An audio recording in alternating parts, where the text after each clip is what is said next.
Fala pessoal, tudo bem com vocês? Beleza, galera? Seguinte, mais um vídeo aqui do canal Fisicando Fácil para vocês. Vamos na sequência, né? Aprende de dinâmica. Nós estamos gravando a aula de número 25, ok? Você que está chegando agora aqui no canal Fisicando Fácil, seja primeiramente bem-vindo, tá? Meu nome é Guilherme Polo. Eu gravo vídeo aula aqui no YouTube referente à parte de física voltada para o ensino médio e também mecânica dos fluidos para o ensino superior, tá bom? Para te dar uma força no aprendizado e na parte de resolução de dúvidas, parte teórica e de exercícios também, tá? Que você consiga mandar bem nas principais provas, tá bom, galera? Esse é o meu objetivo aqui no canal Fisicando Fácil, tá bom, galera? Bom, como você já acompanhou o nosso título da nossa aula de hoje, pessoal, nós vamos falar sobre plano inclinado, tá? Sem atrito, tá? A aula teórica sobre plano inclinado sem atrito, tá bom? Então, você que tem dúvida nesse tema, vem comigo que eu vou te ajudar a te tirar essas dúvidas da sua cabeça, tá bom, galera? Beleza, pessoal? Então vamos que vamos? Antes de a gente começar a nossa aula, pessoal, eu gostaria de pedir, se você não é inscrito no canal, tá? Se inscreva no canal, tá bom? Deixa o seu like também, que ajuda muito aqui no YouTube, né? Ajuda muito isso, tá? E também compartilhe e espalhe esse vídeo para pessoas que têm dificuldade em física, né? E para seus amigos que também ajudam na divulgação desse meu projeto aqui no YouTube, tá bom, galera? Então, muito obrigado, conto com a ajuda de vocês, tá bom? Então vamos que vamos, galera? Bom, pessoal, primeira coisa que a gente precisa ver é um plano inclinado, né? A gente precisa entender que o plano inclinado é uma das aplicações da lei de Newton, certo? A lei de Newton em si, as três leis de Newton são fáceis, assim, no modo geral, de você entender. Porém, as aplicações delas são várias que a gente tem. E o plano inclinado é uma delas que a gente tem, tá? Tem o plano inclinado sem atrito, e na próxima aula vai ser uma aula de exercícios com plano inclinado sem atrito, e na aula de 27 eu vou fazer a aula teórica de plano inclinado com atrito, tá? Que é uma outra ferramenta, uma outra sugestão que vem aqui dentro do plano inclinado, tá? Mas a princípio a gente vai estudar sem atrito, tá? Então o plano inclinado é uma das aplicações da lei de Newton, tá? Então o que a gente tem que fazer o plano inclinado, né? A gente tem aqui o plano inclinado, né? A gente tem um bloquinho aqui. Primeira coisa que a gente precisa ver é quais são as forças que estão presentes nesse bloco, né? Então as forças que estão presentes nesse bloco, galera, eu tenho aqui no caso, né? A minha força peso, né, apontando para baixo. Na maioria dos casos sempre vai ter essa força peso, tá? Essa força peso. Eu vou ter a força normal apontando aqui para cima, tá? Mas cuidado, galera, não é apontando para cima. Muita gente acha que a força normal é sempre apontado para cima, né? É uma afirmação errada, porque a normal é sempre perpendicular à superfície. Então, nesse caso, como ela está inclinada, a minha normal não vai ser apontando aqui para cima, vai ser desse sentido, ó. Ela tem que ficar perpendicular à minha superfície. Ok? A minha normal é essa, tá? Basicamente é isso. O que eu tenho aqui, galera? Basicamente, sem o atrito, eu tenho só essas duas forças, tá? Porém, a grande sacada da força da plano inclinado sem atrito e dos planos inclinados, no modo geral, com atrito também, é você fazer a decomposição desse peso. Então, a decomposição desse peso, como que funciona? Eu tenho o meu P aqui, né, que está apontando para baixo. Eu vou fazer o meu PX sempre apontando, né, para esse lado, né? Que ele tá, é o peso dele que no caso aqui estaria escorregando para baixo, né? Então o peso dele aqui seria o meu PX, tá? E aqui que seria esse vetor seria paralelo à superfície, né? Tangente à superfície, e também teria um vetor também, né? No sentido perpendicular, né, galera? No sentido perpendicular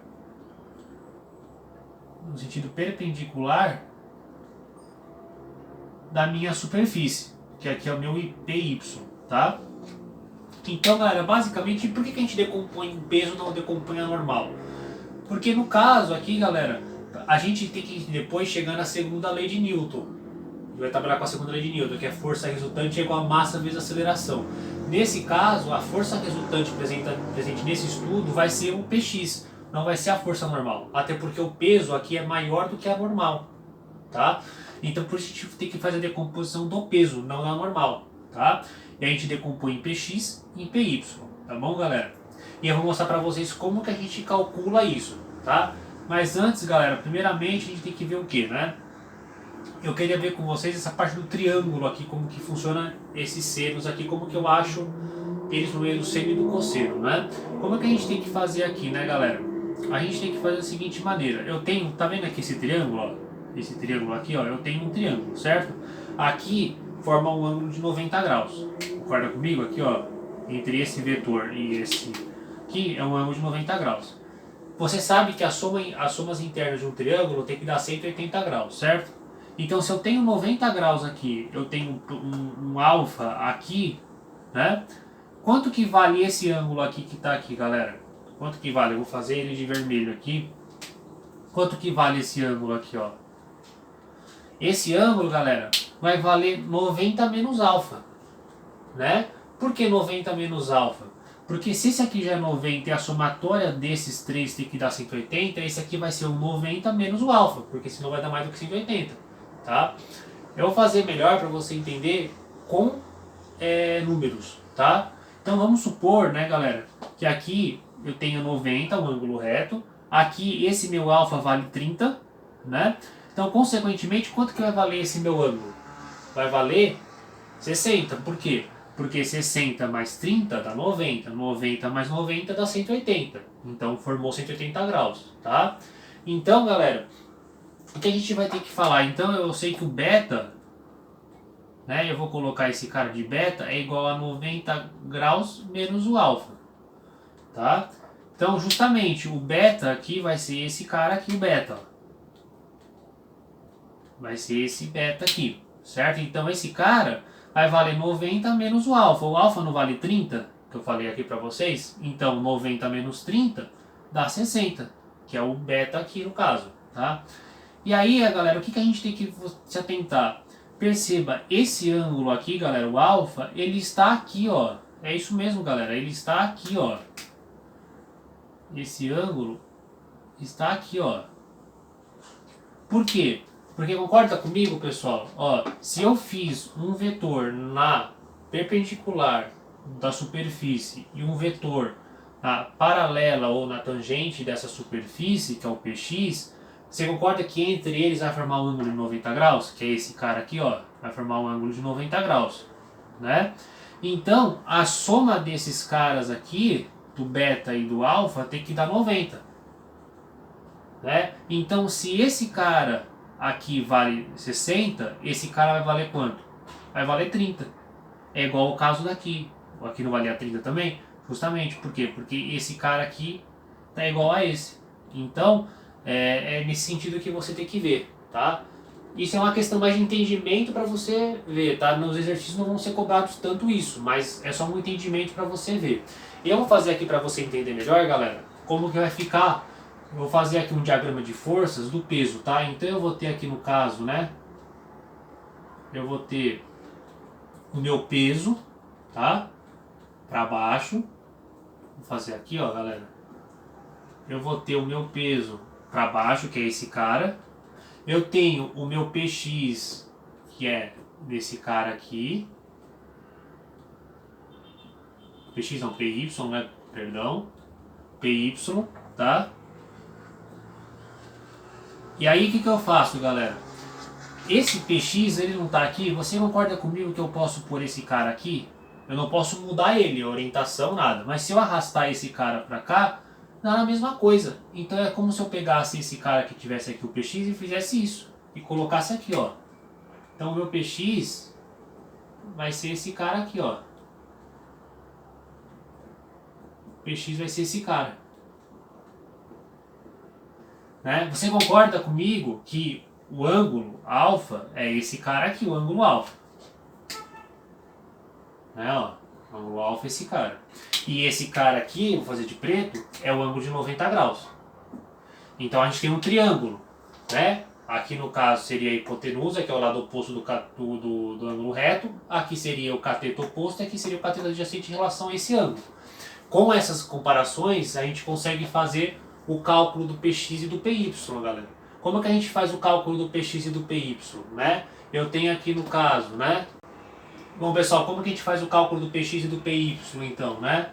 Eu sei que seno de alfa é cateto oposto pela hipotenusa, né? Então, quem que é meu cateto oposto aqui? O cateto oposto desse ângulo aqui é o meu PX. Então, vai ficar PX, a hipotenusa. É o lado oposto ao ângulo reto, que é esse cara. Então, no caso, é o peso. Então, vai ser o peso. Para mim calcular o PX, o que eu faço? eu isolo esse cara, eu vou ter que isolar ele, né? Eu passo esse cara, o peso, para cá multiplicando, porque ele está dividindo. Então vai ser o peso vezes o seno do ângulo, px. O cosseno do ângulo aqui vai ser o quê? O cateto adjacente pela hipotenusa. Quem é o meu cateto adjacente desse ângulo? É o px, py. Py, a hipotenusa, é o peso. Tá? Como que eu faço para calcular o py? Eu só isolo ele. Então eu tenho que passar esse cara para cá multiplicando, porque ele está dividindo. Então vai ser o peso vezes o cosseno do ângulo. Beleza? Então basicamente o px é isso, tá, galera? Tomem cuidado, né? Com essa questão de seno e cosseno. Precisa saber essa questão de seno e cosseno. Se você não souber, você não consegue fazer o exercício, tá? E não consegue entender, tá? Outra coisa que eu esqueci de falar para vocês, galera, é que nesse movimento, nesse sentido aqui, vai ser a força resultante, né? Que é o px, que eu falei para vocês. Nesse sentido aqui na vertical, a normal e o px, eles vão ser iguais, porque não há movimento, não há aceleração nesse sentido aqui, galera. Então a normal vai ser igual ao py, tá? Beleza? Então basicamente é isso que você também precisa guardar, tá bom? Bom pessoal, eu vou apagar a lousa aqui, primeiro eu vou deixar vocês tirarem um print da lousa, depois eu volto com uma próxima lousa fazendo o cálculo da aceleração, aí já envolvendo a segunda lei de Newton, tá? Como que a gente faz para chegar nessa segunda lei de Newton, tá bom? Então tire o print, galera, eu vou sair aqui da tela.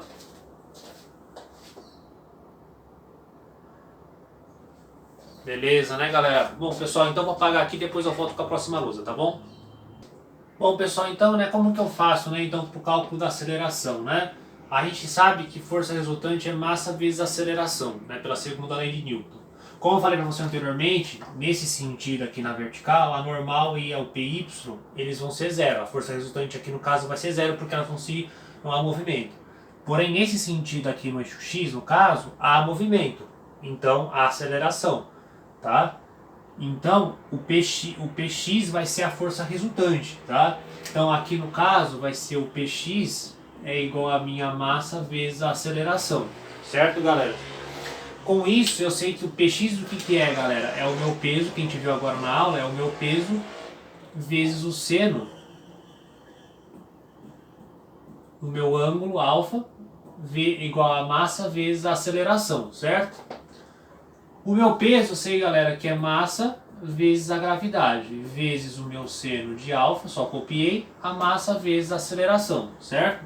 O que eu posso fazer aqui, galera? Eu posso simplificar, né, sem medo de ser feliz, essa massa com essa massa que aparece nos dois lados, certo? Então a minha aceleração vai ser o que, galera? A minha aceleração vai ser a minha gravidade vezes o seno do ângulo, certo, galera? Então, o que isso quis dizer pra gente, né? Que vai ser a aceleração que está presente nesse sentido aqui, vai ser o que? A gravidade multiplicado pelo seno de um ângulo. O seno de um ângulo, no máximo, ele vale até 1. Certo? Então, no caso, galera, o que vai acontecer? Eu vou multiplicar por um valor menor que 1. Então, a aceleração, no caso, vai tender sempre a ser menor do que da gravidade, né? É 10 multiplicado por meio, 10 multiplicado por 0,8, por exemplo, né? Modo de dizer. Então, no caso, vai ser esse sentido, tá? A aceleração, beleza? Bom, pessoal, as dicas que eu dou para você entender o plano inclinado sem atrito, né? Entender muito bem esses conceitos de forças, desenhar as forças, tá? Entender essa questão do peso, a decomposição do peso principalmente, saber seno e cosseno, que isso é muito importante, tá? Entender esse diagrama de forças do peso que eu fiz aqui, jogar naquelas formas de seno e cosseno, tá? E também saber a segunda lei de Newton, que é força resultante é igual a massa vezes a aceleração, tá? Então primeiro você precisa estar craque nessa parte, né? E nessa parte teórica e nos exercícios sem atrito, porque aí depois quando vir com o atrito vai ter uma outra força presente nesse sentido aqui. E aí é mais um cálculo e você precisa saber as forças de atrito, né, como que funciona, né? Então primeiro tem que ter uma boa base nesse conteúdo para depois ir você pro próximo, tá? Não queira pular e sair correndo desesperado querendo aprender tudo de uma vez, tá? Então essa é a dica que eu dou para vocês. Bom, pessoal, nossa aula de hoje fica por aqui, tá? Se aparecer alguma dúvida, pode deixar nos comentários que eu respondo sempre na medida do possível, tá bom? Eu espero ter ajudado vocês, tirar a dúvida de vocês, tá bom? Próxima aula é exercícios, tá? Desse tema de planificado sem atrito, tá bom? Então você não pode perder a próxima aula, tá? Se você tiver dúvida na parte de exercícios, tá bom? Então, muito obrigado, fique com Deus, até a próxima e valeu!